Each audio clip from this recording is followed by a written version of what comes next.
Say you don't happen to be related to another sunshine boy named J. Jonah Jameson, do you? Spider-Man. Amazing Spider-Man Volume 1, Issue 8.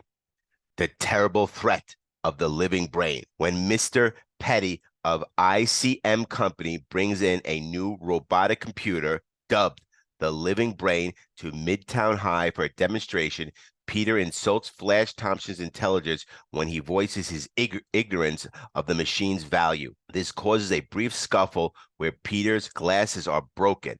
Flash challenges Peter to a fight after school. During the demonstration of the computer's powers that it can answer any question given the correct input. Two of the hired men who helped bring the devices in decide to steal it after hoping to use it to win bets. Peter's class decides to ask the computer if it can figure out Spider-Man's real identity, and Peter is asked to input the information. Peter is relieved when the device gives out its answers in a code that Peter is assigned to decode for the next day's class. When Flash tries to take it from Peter, this prompts Mr. Warren to suggest the boys deal with the rivalry in a boxing match. During the match, Peter's afraid of really hurting Flash with his spider strength, and his first punch, although pulled, knocks Flash for a loop, but Flash dismisses it as a joke he played on Peter to save face in front of his classmates. As the match continues, the two men try to steal the living brain, but they accidentally short-circuit the computer, causing it to go on a rampage through the school. When Flash is distracted by calls for help, Peter lands a punch which knocks Flash out, and everyone calls it a cheap shot. Before anyone could see that Flash was literally knocked out by Peter, they learn that the living brain is on a rampage. This gives Peter a chance to carry Flash away to safety and change it to Spider-Man. Run, run! The brain's getting closer. Nothing can stop it. It's trying to catch us all. Look, there's Spider-Man. Maybe he can do something. Keep running, all of you. I'll take over now. It's like a huge, invulnerable engine of destruction. Perhaps I can land on top of it from the ceiling. Made it. Whap. Oh, I forgot the machine can think its own fashion. It swatted me off as easy as a pie. Somersaulting in midair, the agile Spider-Man regains his balance and lands lightly on his feet as the rampaging machine continues to rumble down the hall. I've got to get ahead of it and warn the other kids to run to safety. Clear out of here, all of you. Hurry. Look on the wall. It's Spider-Man. Do as he says. Run for the exit quickly. And now I can concentrate on the brain. I'll try to slow him down with a quick forming web. It worked. It's stopping him. He's grasping the web. I could swear he's testing it, analyzing its strength. I hear he gears moving as though he's decision how to pressure to apply. Ah, that's impossible. He can't break my web. But the mighty machine plows through the deceptively strong webbing as though it doesn't exist. Phew, he's stronger than I thought. Have to try something else. First, I'll test his thinking ability. I'll let him hear me running, then I'll see what he does. He does think like a human. At the sound of my footsteps, he turned. He's extending his arms, striking at me as a man would, and he's fast, faster than I would have guessed. He knows I'm an enemy. He's after me. I've got to stay out of reach of those powerful arms. Oh no, the brain figured out my speed and increased his own enough to overtake me. He's outmaneuvered me. He really is the fastest thinking machine on the earth. I'm trapped, but although he can outthink a human, he can't outguess one. If I can make an unexpected move like this, but he'll remember that maneuver, I'll never be able to trick him again with it. I've got to keep leaping from wall to wall, change my motion pattern all the time. If I repeat any action, he'll remember it and get me. And a few seconds later, Spider-Man's words come true. Thud! Ow! It was hiding behind that door waiting. But it wasn't yet learned how great my strength is. Thinks this will stop me. It's gone. Thinks it finished me off, but I'll have to be more careful next time. The brain never forgets once it sees me again. I'll realize the extent of my strength and it will fight harder than ever.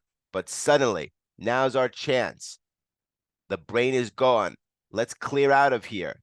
Yeah, before anyone realizes we caused all the trouble by messing up its controls when we tried to steal it. Ah, so that's it. I knew the brain couldn't have become a menace by itself, but my first job is to still find it and render it harmless. If I could only find a way to reach its control panel, maybe I could figure it out. That noise down the hall, it must be straight ahead. He caught me. He can move faster than I suspected. He thinks so fast that I can actually second guess my actions. And his electronic circuits can adjust his mechanical body as fast as he can think.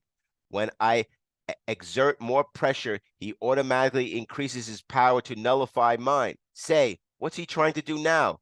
Holy smoke! He can think he's trying to dislodge me by hitting the walls, and he's using the door like a fly swatter. Well, here goes nothing. Twat! If I hold tight enough, he won't be able to reach the wall to pound anymore. But I can't hold on much longer. He's exerting too much power. He's spinning around, causing me to spin also. That hunk of machine can actually outthink a human brain. However, I'll beat him. He shook me loose. Look out below. He's leaving. He feels there's nothing I can do to stop him. I'm not worth bothering about anymore. Oh no, some fool kids came back into the school to see what's going on. He's headed towards them. They won't have a chance. Got him. Now, if I can just reach the control panel. Look, Spider-Man saved us. Yeah, but now who's gonna save Spider-Man? At least I diverted his attention from those kids, but he's moving so fast I can't reach the controls. This is the showdown. He won't rest now until I am completely destroyed. I've got to hope he can't think of a way to do it before I could do something. There, I finally reached his control switches, but he's headed for the stairs. I've got seconds to figure things out. I did it. Flip the main cutoff switch. He's incapable of further independent actions, but he can't stop himself. He's going to crash down those stairs with me. Going along for the ride. Can't wiggle off in time. This is a nutty way for a superhero to meet his end. Just one slim chance if my spider web is strong enough to hold us both. Geronimo! Crash! It held, the web held. We're swinging back in again. I stopped him. Then when the now deactivated living brain finally swings to a halt, the triumphant teenager readjusts his control, lowering the machine's arm so that he can get free. It was a great ride, pal, but I am not sorry it's over. Changing back to Peter Parker after he decides to have a little fun when Flash meets up with his classmates.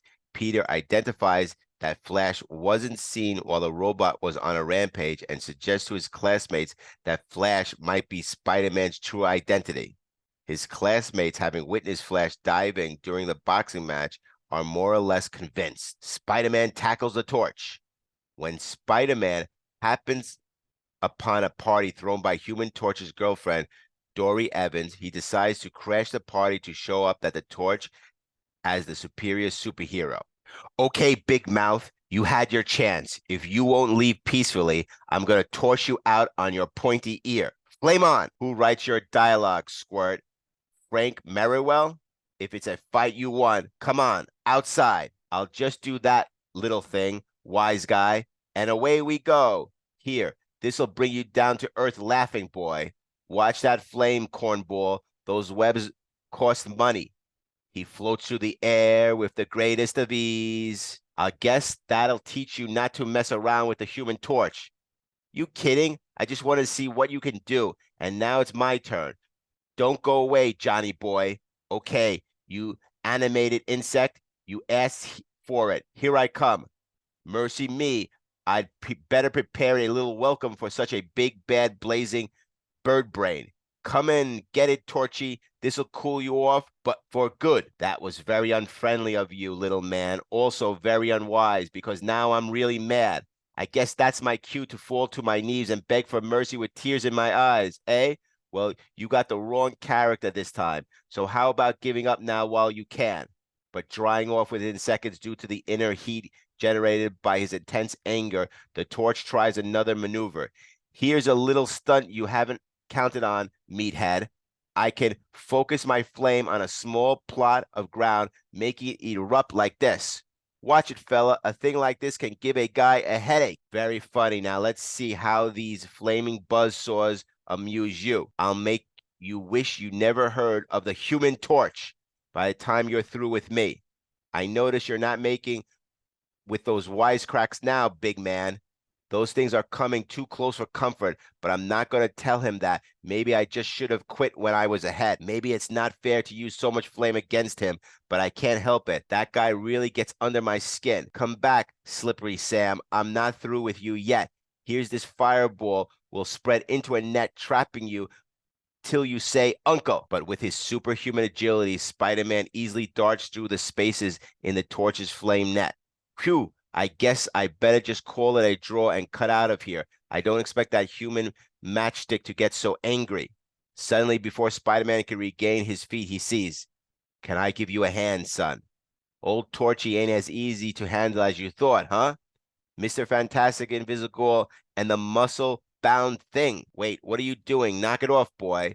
Think I'm going to let you sit there and laugh at me? Well, you'll get another thing coming, all of you. No one's laughing at you, fool. Stop forcing us to get rough. Clam up, Skinny. What's the wrong with getting rough? I'm itching to tangle with that clown.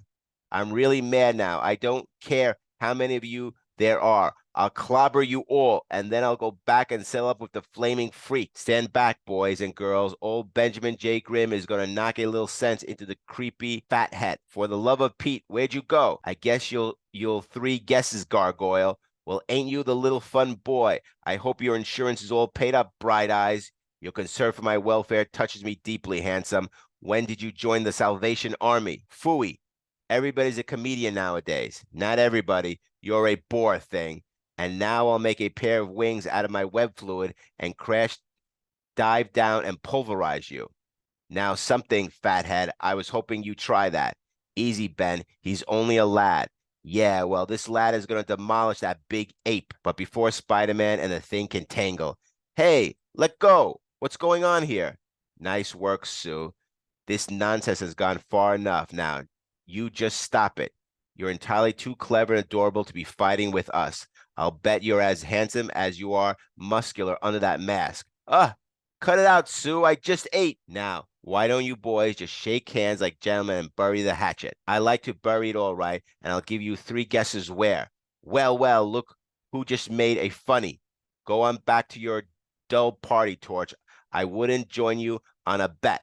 It's a good thing you got Mr. Fantastic and the thing to wet nurse you. And as for your sister, Sue, she's the only good thing about the overrated Fantastic Four. For goodness sake, look what he left. He spun it out of his web fluid for me. Like we always say, Spider-Man's not so dumb. He picks his enemies very carefully. More thrills, fun, and fast-moving fantasies next issue. See you then. The Living Brain, first appearance. International Computing Machines, ICM Corporation, first appearance. Mr. Petty, first appearance.